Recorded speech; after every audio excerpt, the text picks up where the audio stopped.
Hey everybody, welcome back to World Manhunts, and today we will be reviewing Minneapolis Manhunt, the original one, and just going through some of the footage and the fun things that went on through this. I'm just going to be going through some behind the scenes with you guys. Hope to do this with the other Manhunts as well. Just thought it'd be fun to go through this and just go through some of my thoughts during the Manhunt and why I did some of the things I might have done throughout the Manhunt. But yeah, so today we're going to be starting with the Minneapolis Manhunt, the original, and yeah, so have my little intro at the beginning as normal, but this one started out any differently. I didn't really tell my friends what I was doing at first, and so they kind of knew the idea, the gist that they could catch me and basic rules, stuff, follow traffic laws, all that, but the main thing was that I'm just gonna run and you gotta catch me. So I didn't really tell them when I was gonna leave. I just kind of got them ready to go, and we're like, okay, we're about to start here, you know, and people were filming and whatnot, and it was just not too much, and then next thing you know, I just took off. This is kind of how I start all my manhunts now. I just kind of go. So yeah, start off here. You'll notice this is the only video where I'm using a chest cam because I found out later it's better to use a head cam so you can see more of where I'm looking at. But it is pretty fun with the hands going side and side, obviously. But really cool POV. But yeah, so. Started off running from the hunters as usual. This is the first one, so there's not a ton of strategy for anybody, me or them. I had a plan kind of mapped out in my head where I wanted to go, and so my friend and I kind of laid that out, but besides that, there wasn't a ton of strategy for either side besides that.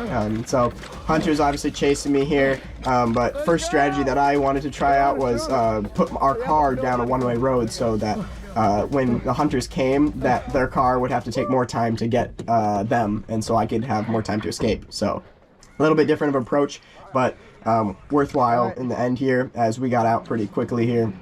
And yeah, so I got to a bike pretty quickly, and I had the first about 30 minutes to go without a tracker, and so I'm sending pictures to them showing where I am, and this first 30 minutes is crucial for me so I can get a good start in the manhunt and get some distance on them to really push me forward. So about the first 30 minutes, normally we don't do tracking, but tracking later, But as I get to this park, it's been about 30 minutes, so I send in the final picture and turn on tracking here. So as I'm coming in, I'm waiting for my friend to get here, waited a couple minutes, and as he's pulling up, I'm like, all right, I'm gonna go take a picture at the park here to show them where we are. I'll come back, we're gonna zip off, no problem, and we started off a pretty good part of the manhunt.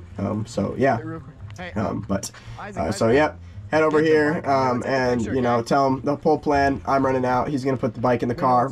Sound plan. But crazy thing was a team found him without tracking, which is kind of crazy. Drove past him and realized that I wasn't there. And so they started going and looking for me.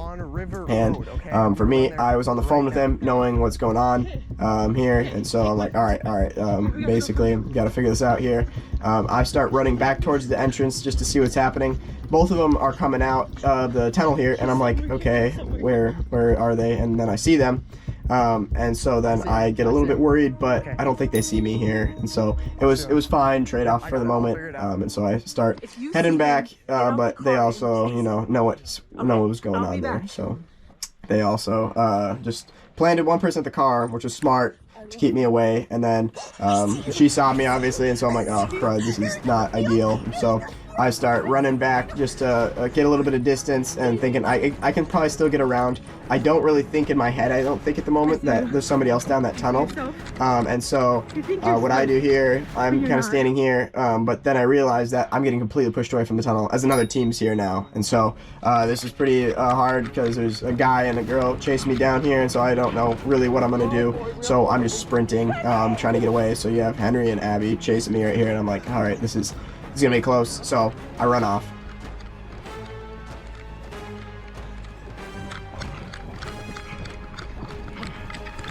Now this next part here, I don't know quite where I'm gonna go, so I start running into a dead end for me, at least I think, but then I realize I can just run through the woods, and so I do, and run around the woods and down a path, and hoping just in my head right now, oh please have my friend be coming to pick me up right now. And so on the phone with him, I'm saying, I'm over here. He picks me up. None of the hunters have any clue where I went, and it's perfect. No cars, no nothing. Little scream there, obviously, but we got in, we got out. It was pretty good. All right. Holy crap! They chased you. That was crazy. Great. Now this next part here, it was mid-track season, so I was in shape, and so one of the big things I wanted to try to do was try to tire them out a little bit. So I picked a spot where there's a hill that a car couldn't drive on, so they would have to be on foot and waste their energy. Now, as I'm walking in here, I'm just waiting for them so I can pull them out of their car and into a trap. So I try to bait them forward a little bit, then I cut right back down into the hill that goes downhill and then back up. And so I force them to come down if they want to chase me, which they do. They send one of their people after me. And so I'm running down, thinking, okay, I got some of them. Probably, maybe they've parked their car. Hopefully I just lost all of them. So as I'm walking up the hill here, I can't see them, but there is one person still chasing me on my back, and I don't quite see them yet, but they're back there, and so feel pretty good. Here I show that there's people behind me and people in front of me. So you have the team that also just saw me, and then another team coming, and they're laughing at their friends who are also just running around, and they're kind of confused because they don't know I'm actually there at the moment, and that they've seen me. So as I'm running here, I'm not too worried. I'm just kind of in a brisk jog here, just kind of trying to get to my friend's car on the other side of the park, which is pretty big. Yeah, so I'm trying to figure out where people are. I spot one of the hunter's car, and I'm kind of scared at this point because I don't know how I'm going to get out or where my friend is, because I thought he was on the other side of a bridge that we later drive across. But I'm running through the park here, just trying to figure out where we're going to go. And then next second I see him get out of the car and start running towards me, and I'm like, okay, I gotta get to my friend's car now. So I'm calling, I'm on the phone with him, I'm like, hey, we gotta go here. So then next second I'm sprinting because I see he's right behind the car, and there might be a split window here where I can't get in. So I'm running as fast as I can. He's right behind the car here, and I'm so lucky to get in. But one of the rules we have currently in Manhunt is you can't tag the person within the car, so luckily when I'm in the car I can get away here, so that was helpful. Next part here is probably my favorite part in any of the manhunts ever. It was my friend's idea, and it was probably the coolest thing ever, and he suggested, why don't we get a kayak and have you kayak down the river? And I'm like, okay, yeah, let's definitely try that. At first I thought it was going to be kind of slow, but it actually really worked out. But it was definitely a scary part here. So yeah. And then this part here, we have the other hunter's car pulling up here, and this part led on to a very long and drawn out chase here. But I start turning around, my friend's yelling at me to go. I'm just taking it slow, thinking, I got this, there's no problem here. And so I start heading down the river, and next second I realize, oh, the hunter's like right next to me, and the river is like a foot deep. So I'm extremely scared here, but luckily for me, he just had new shoes, so he wasn't going to walk in the river with his shoes, whereas I didn't care about the shoes I was wearing at all. And so I had a little bit of a one-up on him, and thankfully through the golf course here, it's private property, but if you're kayaking, they do not care. So a little bit of strategy on my part there, trying to get through. But now we're back in the swamp outside the golf course, and so he's chasing me down. I'm like, I'm going to get caught here. This river is like barely deep.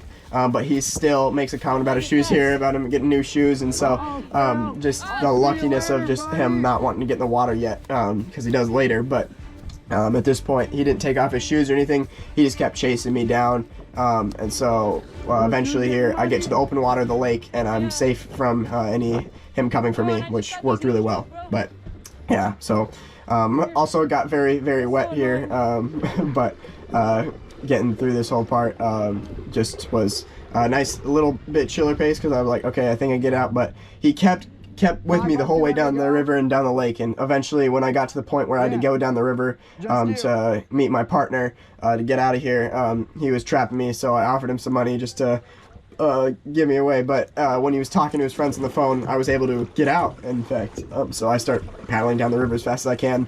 And yeah, but then this leads to the most intense chase of probably any manhunt, was when I get out of the water. You see I have no fear of getting wet, so you can see him taking off his shoes there. At the same time, I don't even realize, right on the right here, he has two other of his teammates also ready to catch me here. And so I'm in the middle of the river, I'm super scared, and both of them are right there, and I just start running. I gotta go on the other side because he jumped out of the water, or into the water, so I had a little bit of an advantage. But I turn around here, I'm soaking wet, I'm so slow from all the water, and he's just gaining on me like crazy. I don't know what I'm gonna do here, and this is the only option I had, was just to run into the river. And so I turn right here, and I just book it for the river, and I jump in, and it worked. I get a little bit more distance on him, he's tired, and I got away from the two behind me on the other side of the river, as one of them jumped in, one of them stayed, and I'm just running up the hill as fast as I can, just trying to get away from them. It was really crazy moment here, but you can see the footage there. I got a good amount of distance this time, and I'm feeling it. I'm feeling pumped. I got that adrenaline going, and we're just running up the hills fast. Now, this next part, we parked a car there, so I would have a different car, so they wouldn't know which car I was in if I hopped in the trunk. And so I decided to hop in the trunk so they wouldn't see me in the car. So got in, and got out. It was pretty smooth sailing from here, for me here. So yeah, got right in, and we got out. This next part here, I got dropped off, and the next plan was I was going to do a little bit of biking just to throw them off a little bit, move a little bit faster than running. And so what I did was I wanted to lure them onto the other side of the highway, which I did, and run across the highway so that if I ran across here, they would have to drive all the way around the highway to get me, and by that time I had a bike on the other side ready to go. So you can see, making a little interaction with them, and I start to head off. You know, and they're pretty annoyed with it, obviously, because they just drove this whole way. But you can see them leaving down there, and I was gone for that point, you know. Got to the bike and had a good head start on them before they could catch up to me. So I start going away, and then eventually I make it to the park I wanted to go through. Now I go through this back entrance through the woods, so it'd be harder for people to, you know, catch me, and so as I go away here, I start pedaling, and I come out of the forest, and I see a hunter's car right away, and it's the same hunters that have been chasing me just a second ago. So I start just going down the path, just hoping maybe they'll park, get out, spread out their forces here, make it a little bit more difficult for them to catch me. And so I'm on the phone again with my friend, just a lot of the time here, telling him, okay, we got them here. I got to, let's see, get out. I need you to go through the secret entrance I just came into, so we can get out. So after a little bit of waiting here, I spread them out so much that they got out of the car and they're out in the open. And then I start running out here. I bike away here. And that was the play for me. I get out for the most part here, and then right here, as they're coming, all of them are gone except one person in their car, and so they have no forces to tag me. I throw the bike in the bushes, quickly get out into my friend's car, and we're gone, and the hunters have to go and regroup later to get the rest of their people because they're in the park. The play was just to spread out their forces enough that I could get away. So after this point, got to the Mall of America, which was kind of the place I wanted to end it, where I would just kind of juke them out for about 30 more minutes, or however long it was. I think it was like 20-ish. And so we're walking through the mall here, thinking we got plenty of distance on them, that there's no way that they're going to be able to catch us. Some other hunters were having issues, but besides us, we're here in the mall, and next second you know, turn around, and well, they're just here. And yeah, they tagged us, didn't even notice. They somehow caught up with us there after they got the rest of the team together. And so, yep, that's how it ended for us there, guys. Yeah, awesome video to do, and it was a great start to the Manhunt series. A lot of crazy plays. After this point, skill curve went up for me. They were just so much better, and the second one you can clearly see that. But that'll be in the next review when we go through that, some of the behind the scenes on that. But yeah, thank you for watching and tuning in today. Just don't forget to like and subscribe. Thank you so much for watching. Hope you all have a great day. Bye.